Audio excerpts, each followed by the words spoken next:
VVD news ప్రజల కోసం ప్రశ్నించే కోతున్నా నేను మీ సాయిస్తారంగ సిటీ ముందుగా ఈ రోజు హెడ్లైన్స్ కు స్వాగతం. వైసీపీ మాజీ ఎమ్మెల్యే శ్రీకాంత్ రెడ్డి ఆధ్వర్యంలో శాంతియుత ర్యాలీకి భారీగా తరలివచ్చిన రాయచోటి ప్రజలు. మదనపల్లి వద్దు రాయచోటి ముద్దు అనే నినాదాలతో మారుమోగిన రోడ్లు.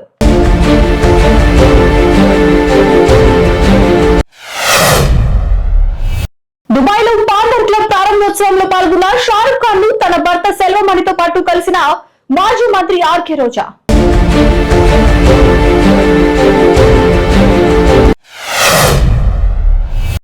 జగిత్యాల జిల్లా ధర్మారం మండలంలో ఒక పెట్రోల్ బంక్ వద్ద మద్యం గంజాయి మత్తులో కొందరు యువకులు వీరంగం సృష్టించారు. వరంగల్ కు చెందిన ఓ విద్యా సంస్థ విద్యార్థులు టూరిస్ట్ బస్సులో వస్తుండగా పోకిరీలు వారిని అడ్డుకొని గొడవకు దిగారు. బస్సు డ్రైవర్ తో పాటు విద్యార్థులపై దాడికి ప్రయత్నించగా విద్యార్థులంతా ఏకమై వారిని నిలువరించారు.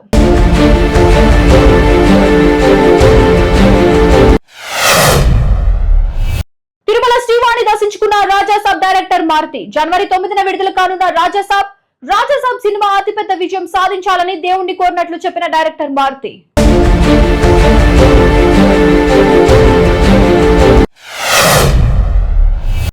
ద్రాక్షారామంలో శివలింగాన్ని ధ్వంసం ఘటనలో పోలీసులు అదుపులో అనుమానితుడు. రామచంద్రాపురం మండలం తోటపేట గ్రామానికి చెందిన నీలం శ్రీనివాసును విచారిస్తున్న పోలీసులు. సీసీ ఫుటేజ్ ఆధారంగా అనుమానితుడు గుర్తింపు. పూజల విషయంలో అర్చకుడితో తలెత్తిన గొడవ వల్లే ఈ ఘటనకు పాల్పడినట్టు ఆరోపణలు.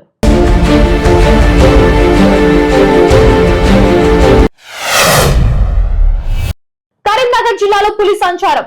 బహదూర్ ఖాన్ పేట వెదురుగట్ల గ్రామ శివార్లోని పొలం గట్టుపై పులి పాదముద్రను గుర్తించిన ఫారెస్ట్ అధికారులు. భయాందోళనకు గురైన చుట్టుపక్కల గ్రామాల ప్రజలు రాత్రి వేళల్లో ఎవరు ఒంటరిగా బయటకు రావద్దని అటవీశాఖ అధికారుల హెచ్చరిక.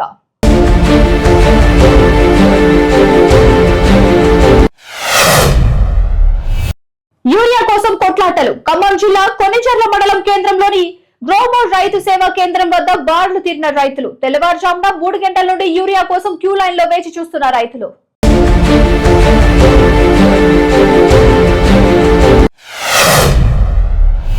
నూతన సంవత్సరం 2026ను పురస్కరించుకొని దేశ సరిహద్దుల్లో భద్రతను పటిష్టం చేశారు. ఉగ్రవాదులు దేశంలోకి చొరబడే అవకాశం ఉందన్న ముందస్తు హెచ్చరికల నేపథ్యంలో జమ్మూ సహా పలు సరిహద్దు ప్రాంతాల్లో సైన్యం భద్రతను మరింత పటిష్టం చేసింది.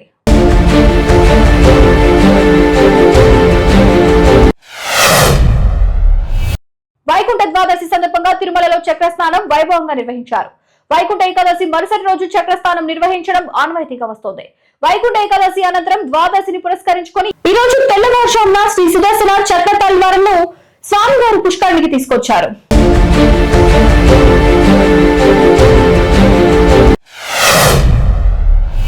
డ్రంక్ అండ్ డ్రైవ్ చేస్తే ఎట్టి పరిస్థితుల్లో ఉపేక్షించేది లేదు. న్యూ ఇయర్ స్పెషల్ గా హైదరాబాద్ లో ప్రత్యేక డ్రంక్ అండ్ డ్రైవ్ తనిఖీలు.